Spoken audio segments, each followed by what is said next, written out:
La conception de la foi entre les traditionalistes et les groupes jugés hérétiques. Premièrement, la foi chez les attentistes ou Murji'a.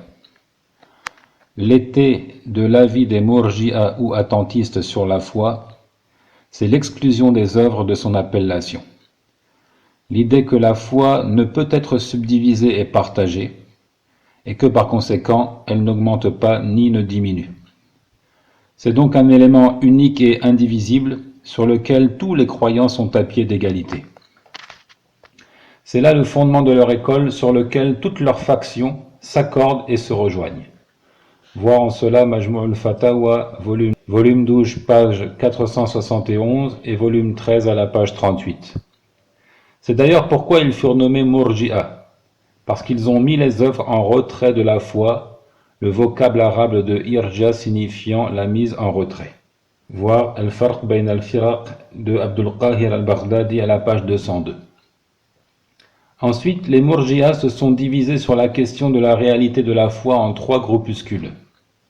Le premier, celui des Jahmiya et des Asharites, qui ont dit que la foi est la connaissance par le cœur, et que tout en dehors de cela, comme la soumission humble du cœur, les propos tenus par la langue et les actes du corps, ne relève pas de la foi.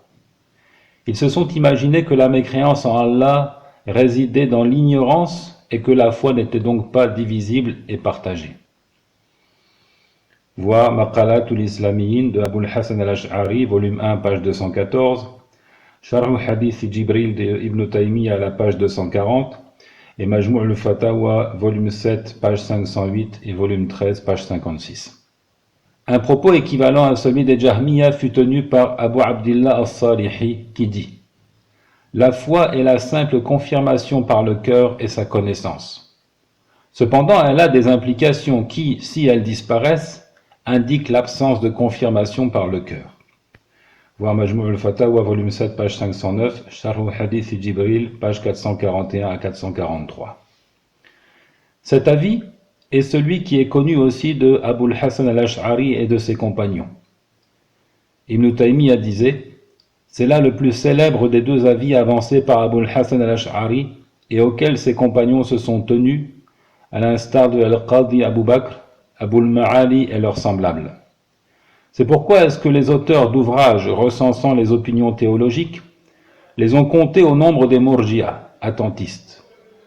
L'autre avis transmis de lui, transmis de Abul Hassan al-Ash'ari, c'est le même que celui des anciens, Salafus Salih, et des spécialistes de la tradition, c'est-à-dire la foi et parole et acte. C'est aussi le choix d'un groupe de ses compagnons. Malgré ça, lui et tous ses compagnons retiennent l'avis des traditionalistes concernant l'exception dans la foi ou encore la réserve émise au sujet de la foi, l'istithna'u fil iman, c'est-à-dire qu'en déclarant la foi, on dira « je suis croyant si Allah le veut ». Ana mu'minun insha'Allah. Donc le premier groupuscule attentiste, celui des Jahmiya et des Asharites, qui ont réduit la foi à la connaissance par le cœur. Deuxième groupuscule attentiste, Al-Karramiyya, qui ont dit que la foi est seulement la parole prononcée par la langue, au détriment de la confirmation par le cœur. Ainsi, celui qui la déclare verbalement est un croyant, à la foi complète. Cependant, s'il l'admet avec son cœur, il est un croyant de parmi les habitants du paradis. Et s'il le dément intérieurement, il est un hypocrite de parmi les habitants de l'enfer. Donc cet avis des Karramiyya qui est inédit, comme l'ont dit les ulama qui n'étaient pas connus avant l'apparition des Karramiyya, consiste à réduire la foi à la seule prononciation verbale, c'est-à-dire l'attestation de foi, Ashhadu an la ilaha illallah, j'atteste qu'il n'y a de divinité qu'Allah, wa anna Muhammadan Rasulullah, et que Muhammad est le messager d'Allah, ou encore de dire avec sa langue, Ana mu'minun, je suis croyant. Voir en cela Maqalatul Islamiyin, volume 1, page 223, et Majmou' al-Fatawa, volume 13, page 56. Troisième groupuscule attentiste, celui des jurisconsultes attentistes, ou encore des attentistes affiliés à la jurisprudence Murji'atul Fuqaha, qui ont dit que la foi est la confirmation par le cœur, à laquelle s'ajoute la déclaration verbale. Donc ils ont fait la jonction entre ces deux éléments, ce qui se produit dans le cœur de tasdiq, de confirmation, et ensuite la prononciation de l'attestation de foi. Mais ils ont nié que la foi puisse être de différentes proportions. Ils en ont exclu les œuvres apparentes. Et ils ont nié la possibilité d'une exception ou d'une réserve istithna. C'est ce qui fut avancé par Hammad ibn Abi Sulaiman, Abu Hanifa et un groupe de jurisconsultes de Koufa, en Irak. Voir Majmou' al-Fatawa, volume 1, page 56 et volume 7, page 507. Deuxièmement, la conception de la foi chez ceux que l'on nomme al-Wa'idiyya. Al-Wa'idiyya.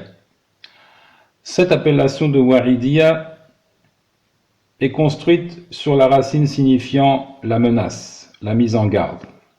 Il en est ainsi puisque ces groupuscules ont mis l'accent sur les textes révélés qui inspirent la crainte et qui menacent les désobéissants d'un sévère châtiment. Et cette appellation de Wa'idiyya, elle engroupe deux groupes qui sont donc les Khawarij et les Mu'tazilites. Tous deux des Khawarij et des Mu'tazilites croient que la foi absolue renferme la réalisation de toutes les obéissances et le délaissement de tous les interdits sans exception. Et que si une partie vient à manquer, la foi est anéantie et rendue nulle. Ainsi, le pervers n'a initialement pas de foi pour ces gens-là. Et dans l'au-delà, il demeurera éternellement en enfer. Ensuite, ils ont divergé sur l'appellation à donner au pervers dans ce bas monde. Les Khawarij ont dit qu'il est un mécréant, kafir, alors que les Mu'tazilites ont parlé d'une station intermédiaire entre les deux autres stations de la mécréance et de la foi, al-manzila bayn al-manzilatayn. Voir Majmou' al-Fatawa, volume 7, page 222, volume 18, page 271. L'équivoque de base dans la conception de la foi chez les groupes hérétiques. L'origine de l'erreur commise par les opposants dans le chapitre de la foi se résume à une seule équivoque. C'est leur croyance que la foi soit un ensemble indivisible, un tout indivisible, qui ne peut être partagé. Ensuite, ils ont divergé sur la sentence en cas de diminution et de manquement. Les Murji'a ont dit si la foi existe et est confirmée en partie, elle existe alors dans sa totalité. Les Wa'idiyya ont dit si une portion seulement disparaît, elle disparaît et s'évanouit totalement. Ibn Taymiyyah disait c'est ce qui constitue le socle à partir duquel les hérésies se sont embranchées dans le registre de la foi. Ils se sont imaginés que si une part venait à disparaître, elle disparaîtrait dans sa totalité. Il n'en resterait absolument rien. Ensuite, les Khawarij et les Mu'tazilites ont dit c'est la somme de ce qu'Allah et son messager ont ordonné. Et c'est la foi absolue et complète, comme ce fut dit par les adeptes de la tradition. Donc la conception de la foi chez les Khawarij et les Mu'tazilites, elle existe aussi chez les traditionalistes, mais c'est ce qu'ils nomment eux, ce qu'ils nomment al-iman al-mutlaq, c'est-à-dire la foi complète, parachevée, la foi absolue, qui englobe aussi bien sa moindre portion absolument nécessaire pour exister, mais aussi tout ce qu'il y a de surérogatoire. Ils ajoutèrent, c'est-à-dire les Wa'idiyya. Si jamais une chose de la foi s'en va, alors rien de la foi ne demeure en possession de la personne qui entre alors en enfer pour l'éternité. Les Murji'a, les attentistes, toutes sectes confondues, ont dit les grands péchés et l'abandon des devoirs apparents n'enlèvent absolument rien de la foi, puisque si une portion disparaissait, il n'en resterait rien. C'est donc une chose uniforme pour laquelle le bon et le pervers se valent. Et les textes hérités du messager sallallahu alayhi wa sallam et de ses compagnons indiquent quant à eux la disparition d'une portion alors qu'une autre portion demeure, comme dans sa parole sallallahu alayhi wa sallam yakhruju minan nar man kana fi qalbihi mithqalu habbati min iman. Sortira du feu celui qui avait dans le cœur le poids d'un atome de foi. Voir les propos d'Ibn Taymiyyah dans Majmou' al-Fatawa, volume 7, à la page 223. Il dit à une autre occasion, confirmant que l'ambiguïté, l'équivoque de base chez ces groupes hérétiques, c'est de croire que la foi soit un tout indivisible. Il dit, la base de la dispute de ces sectes sur la foi, de parmi les Khawarij, les Murji'a, les Mu'tazilites et les Jahmiya et autres, c'est qu'elles ont fait de la foi une chose unique, de sorte que si une portion s'en va, le tout disparaît, et que si une portion est confirmée, elle est confirmée dans sa totalité. Elles n'ont donc pas été d'avis de la possibilité qu'une portion disparaisse tandis qu'une autre demeure. Comme le dit le prophète, sallallahu alayhi wa sallam, sortira du feu celui qui avait dans le cœur le poids d'un atome de foi. Voir ses propos dans Majmou' al-Fatawa, volume 7, page 510, volume 12, page 471, également Minhaj al-Sunnah, volume 5, page 204, et Sharh al-Asfahaniya, page 235. C'est donc là l'origine de l'ambiguïté par laquelle ces groupuscules ont dévié et ont fait opposition aux traditionalistes, détenteurs des enseignements originaux. Les aspects de la divergence entre les traditionalistes et les hérétiques dans le registre de la foi. Les innovateurs ont fait scission avec les adeptes de la tradition prophétique et du principe communautaire, Ahlus Sunnati wal Jama'a, sur de nombreux points relatifs à la foi. Pour certaines questions, les traditionalistes se sont opposés à l'ensemble des disputeurs, alors que pour d'autres, ils se sont tantôt opposés aux attentistes et tantôt aux wa'idiyya. Trois problématiques de la foi les opposent à tous les innovateurs réunis. Trois points qui opposent les traditionalistes à tous les groupuscules hérétiques. Premièrement, les gens de la tradition sont d'avis que la foi peut se décomposer, être partagée, de sorte qu'une partie reste alors qu'une autre s'en va, à contrario de tous les opposants qui ne sont pas de cet avis, comme nous l'avons vu plus haut. Deuxièmement, la foi pour les gens de la tradition augmente et diminue. Ses détenteurs se distinguent et ne sont pas à pied d'égalité, à contrario des hérétiques, qui ne voient pas cela du même œil en raison de leur fondement erroné stipulant que la foi soit un tout indivisible. Ibn Taymiyyah a dit: par ce biais, apparaît clairement la réponse donnée à l'équivoque des hérétiques, de parmi les Khawarij, les Murji'a et autres, qui disent: la foi ne se partage pas, elle n'est pas de différents niveaux, elle ne diminue pas. Ils dirent: si une partie disparaît, elle disparaît entièrement, puisque la chose ainsi formée d'éléments ajoutés disparaît complètement avec la disparition d'un seul de ces éléments. À partir de ce fondement, ils ont emprunté des voies multiples.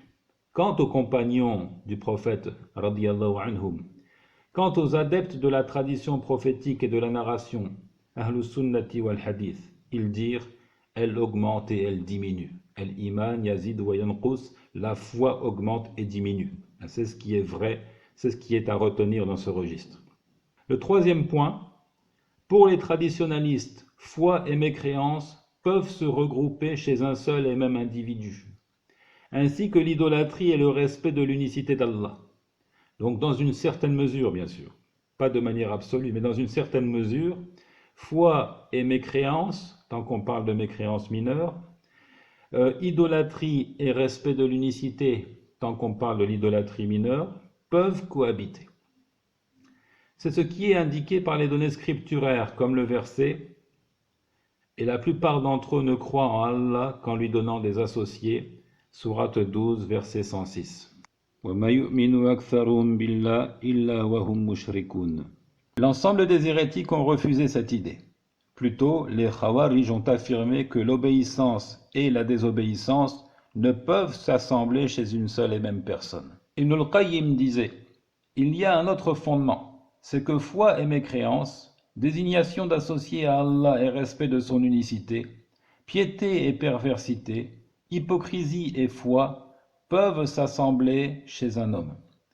C'est un des plus grands fondements des traditionalistes, et ils furent contredits en cela par les innovateurs comme les Khawarij, les Mu'tazilites, les Qadariya, c'est-à-dire négateurs de la destinée. La question de la sortie de l'enfer pour les auteurs de grands péchés ou leur séjour éternel dans le feu est élaboré sur ce fondement. Le sens de leur dire « foi et mécréance peuvent se regrouper », c'est-à-dire que les branches de la mécréance et de la foi s'y regroupent et cohabitent. Les désobéissances sont effectivement des extensions de la mécréance, et les actes d'obéissance ne sont que des branches de la foi. Toute branche de la mécréance est nommée mécréance, et toute branche de la foi est nommée foi.